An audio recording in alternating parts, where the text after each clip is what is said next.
হিন্দু মুসলমান আমরা ভাই ভাই। দেশের অনেক উন্নতি হয় না, অনেক কাজ কাম ওখানে অনেক বাকি আছে। এর জন্যে জেপি থেকে আমি নির্বাচিত হয়ে লড়ছি। 15 দিন আগেও ছিলেন তৃণমূল নেতা।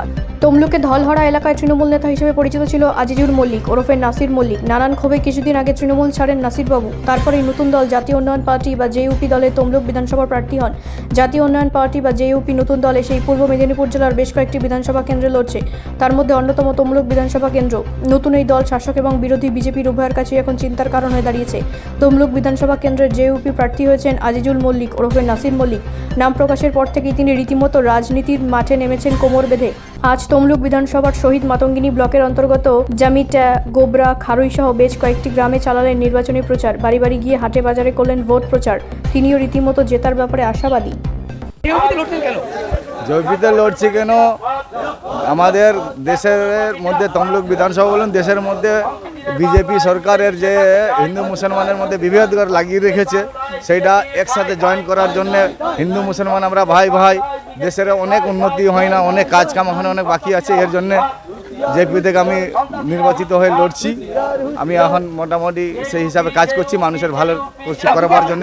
একদিকে আপনার পরিচয় ছিল একজন বিশিষ্ট সমাজসেবী, মানুষের জন্য অনেক কিছু করেছেন এবং তৃণমূলও ছিলেন। জেইউপিতে দেখুন, ব্যাপারটা হচ্ছে যে পার্টিতে ছিলাম সেটা ছাড়ুন, মানুষের সমাজসেবী বলে চেনা পরিচয় আছে। সেই হিসাবে মানুষের উপকার করতে হবে, কাজ করতে হবে। যে কোনো একটা ছাতার তলায় যেতে হবে তো কাজ করার জন্য, মানুষের সেবা করার জন্যে। আমার ইচ্ছা আছে মানুষের সেবা করা, মানুষের জন্য কাজ করার জন্যে। যে যে কাজ করেছে, আমাদের কাজ আছে মানুষের সেবা করার জন্যে।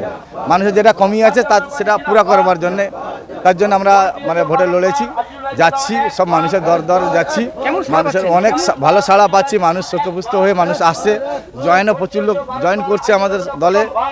মোটামুটি ভালো মতন ভোট পাবো আর ইনশাল্লাহ জিতবো। আর সব মানুষকে আহ্বান করছি, আপনারা আমাদের দলে আসুন, আমাদের হাতে শক্ত করুন, আশীর্বাদ দিন মা ভাই বোনদেরকে। আমি আপনাদের সাথে আছি, সবসময় থাকবো। আর আমি তেমনি সমাজসেবী হিসেবে কাজ করি, সবসময় আপনাকে পাবেন। গ্রামের মানুষ আপনাকে সবসময় পাবেন। ব্যুরো রিপোর্ট, রাষ্ট্রীয় প্রসার বাংলা।